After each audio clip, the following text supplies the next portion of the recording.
Indication and usage. CALQUENCE is indicated for the treatment of adult patients with chronic lymphocytic leukemia, CLL, or small lymphocytic lymphoma, SLL. Select safety information. Serious adverse events, including fatal events, have occurred with CALQUENCE, including serious and opportunistic infections, hemorrhage, cytopenias, second primary malignancies, cardiac arrhythmias, and hepatotoxicity, including drug-induced liver injury.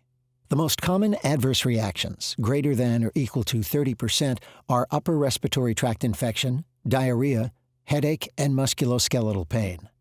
The most common grade 3 or 4 laboratory abnormalities, greater than or equal to 10%, are absolute neutrophil count decreased, uric acid increased, absolute lymphocyte count decreased, and platelets decreased. Please see full important safety information at the end of the video. Please see full prescribing information, including patient information. Hi, I'm Tajuana Bradley, an oncology nurse practitioner in Atlanta, Georgia, where I practice with Georgia Cancer Specialists, an affiliate of Northside Hospital Cancer Institute.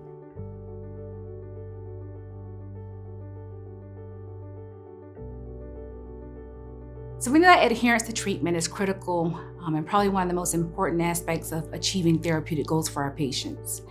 Up front, it's important for us to look for non-adherence because it's going to be one of those things that can potentially impact the outcome of treatment for patients. For instance, decreasing their relapse-free time and their overall survival. When considering barriers to adherence, we need to consider 5 dimensions, and they include therapy-related factors, condition-related factors, social economic factors, health system or healthcare team factors, and patient-related factors. Adherence strategies that address these reasons for non-adherence may be effective. And I think it's important for us to really set expectations up front so we can help these patients stay on therapy.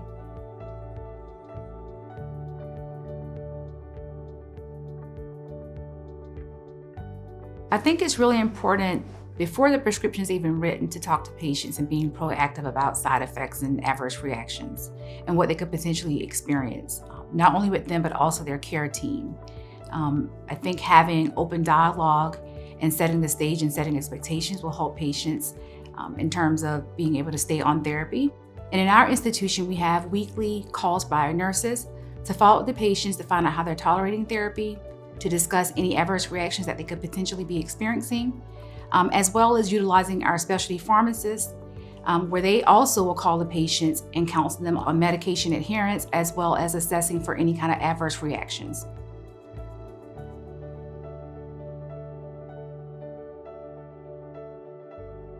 In Elevate-TN, there were a total of 535 adult patients with previously untreated CLL who were randomized into 3 arms.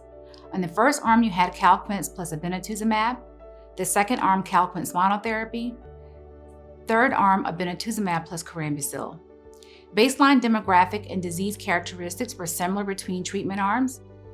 In the Elevate-TN trial, most adverse reactions for CALQUENCE regimens in patients with previously untreated CLL were mostly grades 1 or 2. The most common adverse reactions, greater than or equal to 30%, were anemia, neutropenia, thrombocytopenia, headache, upper respiratory tract infection, and diarrhea. The median duration of exposure to CALQUENCE in the CALQUENCE plus obinutuzumab and CALQUENCE monotherapy arms were 27.7 months. No statistical comparisons between treatment arms with respect to ARs were not conducted.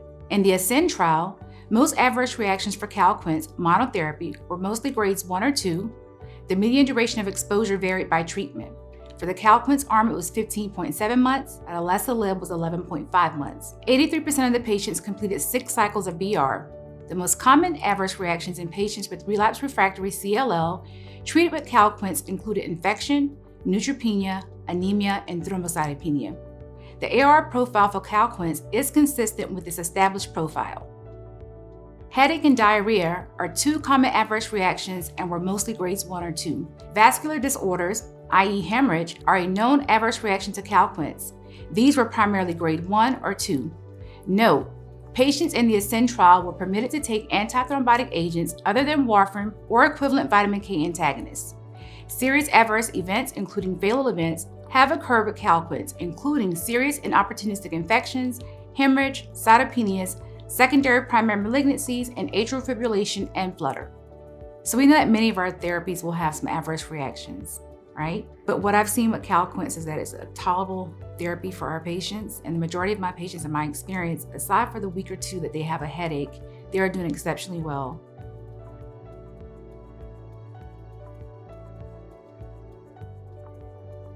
In addition to proactively communicating with your patients and initiating adverse reaction management, advisory of potential drug-drug interactions may help your patients stay on therapy. CALQUENCE interacts with CYP3A inducers or inhibitors, so it's really recommended to do a medication reconciliation prior to prescribing and on each visit. For many of our therapies that we give our patients, particularly in CLL, this is a chronic condition and they're going to be on treatment for quite a while. When trying to encourage patients to stay on therapy, I find it really impactful when I can show patients their labs from visit to visit. They get really excited when they're seeing that, drop in those counts and things are getting better. And it's really nice to be able to show them how they're responding now that they are on therapy with CALQUENCE. Important points to keep in mind when managing patients taking CALQUENCE: being proactive, having open communication. Adverse reaction management may help improve adherence. Communication of symptoms to care team is essential for aiding in adherence and improving potential outcomes. Most common adverse reactions of CALQUENCE were grades 1 or 2. Management strategies exist to mitigate severity of adverse reactions that patients treated with CALQUENCE may experience. Thanks for watching.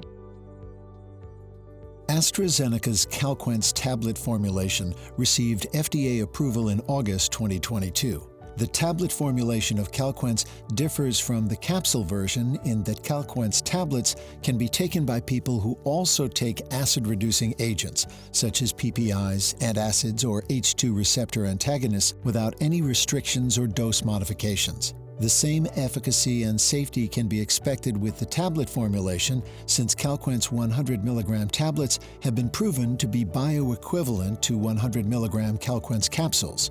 CALQUENCE 100 mg tablets also follow the same straightforward dosing schedule as CALQUENCE capsules. As with CALQUENCE 100 mg capsules, patients take one 100 mg tablet twice daily, approximately every 12 hours. For more information on the CALQUENCE tablet formulation, please contact your AstraZeneca sales representative. Important safety information about CALQUENCE, acalabrutinib tablets. Serious and opportunistic infections. Fatal and serious infections, including opportunistic infections, have occurred in patients with hematologic malignancies treated with CALQUENCE. Serious or grade 3 or higher infections, bacterial, viral, or fungal, occurred in 29% of 2,055 patients exposed to CALQUENCE in clinical trials, most often due to respiratory tract infections, 18% of all patients, including pneumonia in 14%. These infections predominantly occurred in the absence of grade 3 or 4 neutropenia, with neutropenic infection reported in 8% of all patients. Opportunistic infections in recipients of CALQUENCE have included, but are not limited to, hepatitis B virus reactivation, fungal pneumonia, pneumocystis jirovecii pneumonia, Epstein-Barr virus reactivation, cytomegalovirus, and progressive multifocal leukoencephalopathy, PML. Consider prophylaxis in patients who are at increased risk for opportunistic infections. Monitor patients for signs and symptoms of infection and treat promptly. Hemorrhage. Fatal and serious hemorrhagic events have occurred in patients treated with CALQUENCE. Major hemorrhage, serious or grade 3 or higher bleeding, or any central nervous system bleeding, occurred in 4.7% of patients, with fatal hemorrhage occurring in 0.1% of 2,055 patients exposed to CALQUENCE in clinical trials. Bleeding events of any grade, excluding bruising and petechia, occurred in 39% of patients. Use of antithrombotic agents concomitantly with CALQUENCE may further increase the risk of hemorrhage. In clinical trials, major hemorrhage occurred in 5% of patients taking CALQUENCE without antithrombotic agents, and 3.2% of patients taking CALQUENCE with antithrombotic agents. Consider the risks and benefits of antithrombotic agents when co-administered with CALQUENCE. Monitor patients for signs of bleeding. Consider the benefit-risk of withholding CALQUENCE for 3 to 7 days pre- and post-surgery, depending upon the type of surgery and the risk of bleeding. Cytopenias. CALQUENCE can cause grade 3 or 4 cytopenias. Grade 3 or 4 cytopenias included absolute neutrophil count decreased, 28%, Absolute lymphocyte count decreased 10%, hemoglobin decreased 9%, and platelets decreased 9% in 1,758 patients treated with CALQUENCE alone and in combination with obinutuzumab or venetoclax. Grade 4 neutropenia developed in 14% of patients. Monitor complete blood counts regularly during treatment. Interrupt treatment, reduce the dose, or discontinue treatment as warranted. Second primary malignancies. Second primary malignancies, including skin cancers and other solid tumors, occurred in 16% of 2,055 patients exposed to CALQUENCE in clinical trials. The most frequent second primary malignancy was non-melanoma skin cancer, reported in 9% of patients, followed by other solid tumors in 8%, including melanoma, lung cancer, gastrointestinal cancers, and genitourinary cancers, and hematologic malignancies, 1.1%. Fatal second primary malignancies occurred in 0.8% of patients. Monitor patients for the development of second cancers and advise protection from sun exposure. Cardiac arrhythmias. Fatal and serious cardiac arrhythmias have occurred in patients treated with CALQUENCE. Grade 3 or 4 atrial fibrillation or flutter was reported in 2.2% of 2,055 patients treated with CALQUENCE, with all grades of atrial fibrillation or flutter reported in 7% of all patients. Grade 3 or higher ventricular arrhythmia events were reported in 0.5% of patients, including fatal cases in 0.3% of all patients. The risk of arrhythmias may be increased in patients with cardiac risk factors, hypertension, previous arrhythmias, and acute infection. Monitor for symptoms of arrhythmia, for example, palpitations, dizziness, syncope, dyspnea, and manage as appropriate.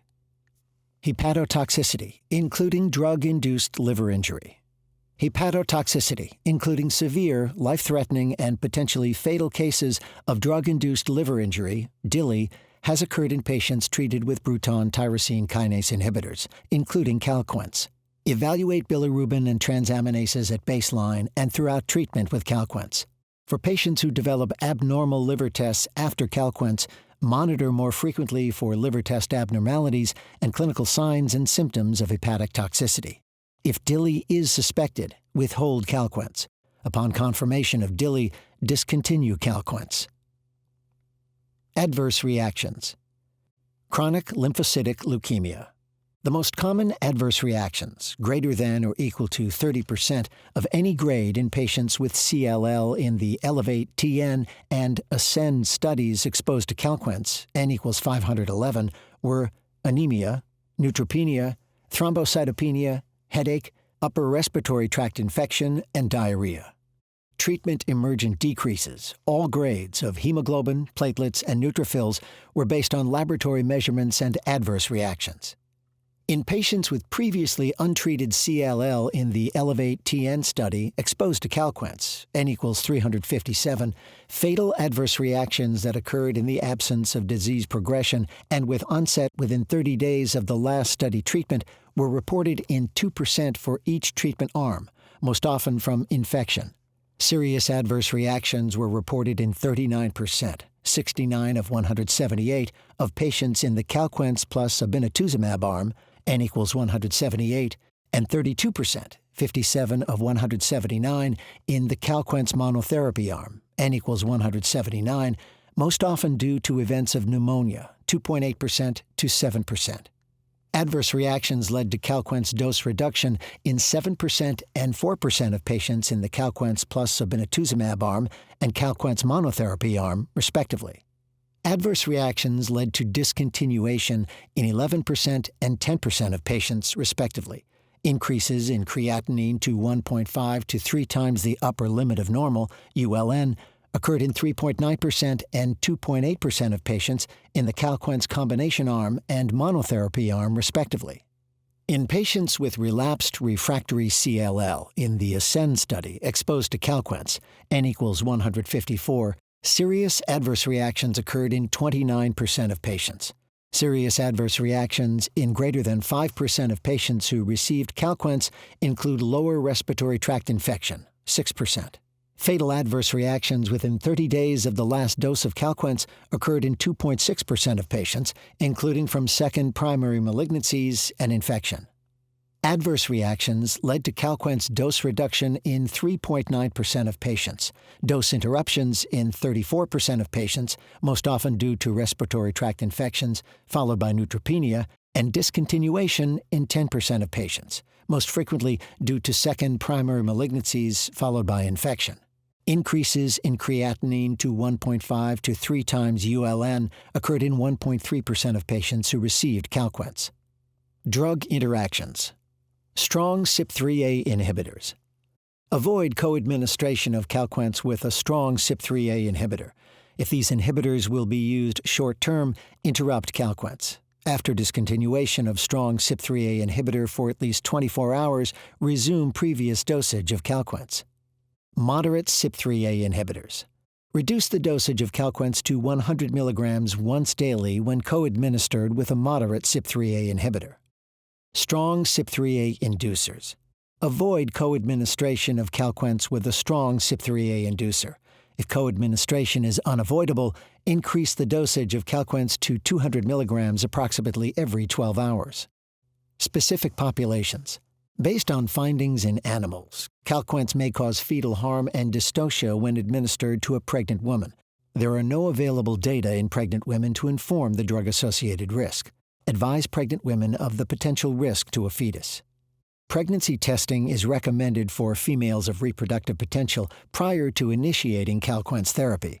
Advise female patients of reproductive potential to use effective contraception during treatment with CALQUENCE and for 1 week following the last dose of CALQUENCE. It is not known if CALQUENCE is present in human milk. Advise lactating women not to breastfeed while taking CALQUENCE and for 2 weeks after the last dose. Avoid use of CALQUENCE in patients with severe hepatic impairment, Child-Pugh Class C. No dosage adjustment of CALQUENCE is recommended in patients with mild, Child-Pugh Class A, or moderate, Child-Pugh Class B hepatic impairment. Please see full prescribing information, including patient information.